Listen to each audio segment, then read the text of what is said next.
Selamat pagi Bapak, Ibu, dan Saudara terkasih di dalam nama Tuhan Yesus Kristus.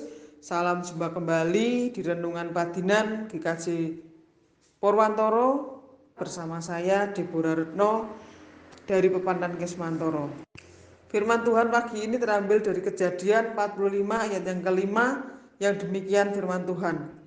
Tetapi sekarang janganlah bersusah hati dan janganlah menyesali diri, karena kamu menjual aku ke sini, sebab untuk memelihara kehidupanlah Allah menyuruh aku mendahului kamu. Renungan pada pagi hari ini saya berjudul Mengampuni. Allah telah menentukan sebelumnya bahwa Israel akan menjadi budak di negeri lain sebelum dibawa kembali memiliki tanah Kanaan yang dijanjikannya. Ternyata proses melalui kejahatan saudara-saudara Yusuf yang menjualnya sebagai budak, namun akhirnya menjadi penguasa. Ternyata prosesnya melalui kejahatan saudara-saudara Yusuf yang menjualnya sebagai budak, namun akhirnya menjadi penguasa di Mesir. Dengan menyadari rencana Allah itu, Yusuf tidak sulit mengampuni saudara-saudaranya. Proses yang menyakitkannya itu ternyata adalah cara Allah menyuruh Yusuf mendahului saudara-saudaranya ke Mesir untuk memelihara kehidupan mereka.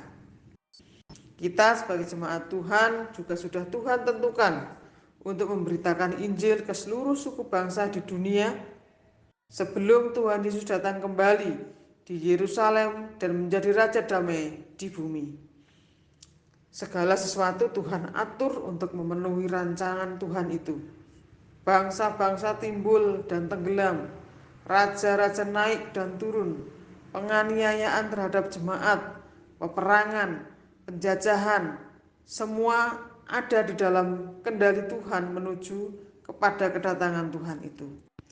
Tuhan juga mempunyai rencana untuk kita pribadi masing-masing sebagaimana Tuhan mempunyai rencana untuk Yusuf. Awal dan akhir dari pelayanan kita di dunia ditentukan oleh Tuhan sebagai bagian dari rencananya bagi jemaatnya. Kita percaya Allah juga turut bekerja dalam segala sesuatu untuk mendatangkan kebaikan bagi kita yang mengasihinya. Di dalam Roma 8 ayat 28.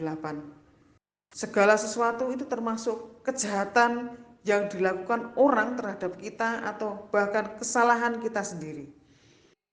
Dengan menyadari hal itu, kita tidak sulit untuk mengampuni orang lain atau diri kita atas penderitaan atau kejahatan yang kita alami. Urusan kita tetap tekun melakukan segala perintah Kristus dengan kuasa dan dengan dipimpin oleh Roh Kudus dalam segala sesuatu yang kita alami. Maka pastilah rencana Tuhan digenapi untuk dan melalui kita.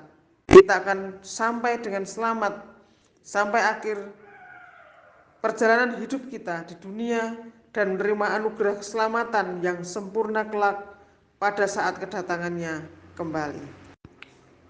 Bapak, Ibu, dan saudara terkasih, sebagaimana Yusuf mengampuni saudara-saudaranya, demikian juga Tuhan menginginkan kita untuk kita mengampuni kepada orang-orang yang menyakiti hati kita, orang-orang yang membuat kita kecewa, orang-orang yang membuat kita tidak nyaman.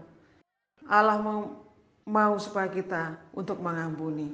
Oleh karena itu, marilah kita saat ini belajar mengampuni. Walaupun itu tidak mudah, tetapi itu harus kita lakukan. Amin. Mari kita berdoa. Ajar kami Tuhan untuk kami mengampuni, walaupun tidak mudah untuk kami lakukan. Akan tetapi itu yang Kau kehendaki atas hidup kami untuk kami mengampuni. Kami menyerahkan hidup kami hari ini Tuhan ke dalam tangan-Mu, untuk kami belajar mengampuni, untuk kami terus hidup di dalam kebenaran firman Tuhan. Berkati Tuhan hari ini, pekerjaan kami, keluarga kami, sekolah kami, hidup kami sepanjang hari ini. Kami menyerahkan hidup kami hari ini hanya di dalam nama Tuhan Yesus Kristus, penolong kami. Amin.